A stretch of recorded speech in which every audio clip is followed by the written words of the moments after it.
চ্যানেলে। আমি আজ করব স্ট্রবেরি আর বানানা দিয়ে একটা চকলেট, যেটা আপনারা স্টোর করেও রাখতে পারবেন। স্ট্রবেরি অনেক টাইমে শুকিয়ে যায়, তার জন্য খাওয়া যায় না বেশি দিন। আমি এখানে স্ট্রবেরি আর বানানা কেটে নিয়েছি। আপনারা চাইলে শুধু স্ট্রবেরিও দিতে পারেন বা অন্য কোনো ফলও দিতে পারেন। এখানে আমি স্ট্রবেরি কেটে দিয়েছি। এইখানে আমার চকলেটটাকে গরম করতে দেওয়া হয়েছে। এটা গরম হলে আমরা শুরু করব। এইটার প্রথমে লাগবে স্ট্রবেরি বা কোনো ফল।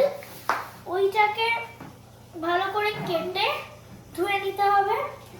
ধুয়ে চকলেট মাখিয়ে ওটাকে একটা দিনের জন্য ফ্রিজ করতে হবে। হয়ে যাওয়ার পর ওটাকে কোনো কৌটোয় স্টোর করতে হবে, বা আপনারা চাইলে যে কোনো কিছুতেই করতে পারেন, যেমনি স্মুদি, চকলেট বা ওয়াফেল, ওগুলোতে করতে হবে। যেটা দেবেন এগুলোকে সাজিয়ে প্রথমে, তারপরে এইটাকে দিতে হবে। আমরা একটু পরে ফিরে আসছি।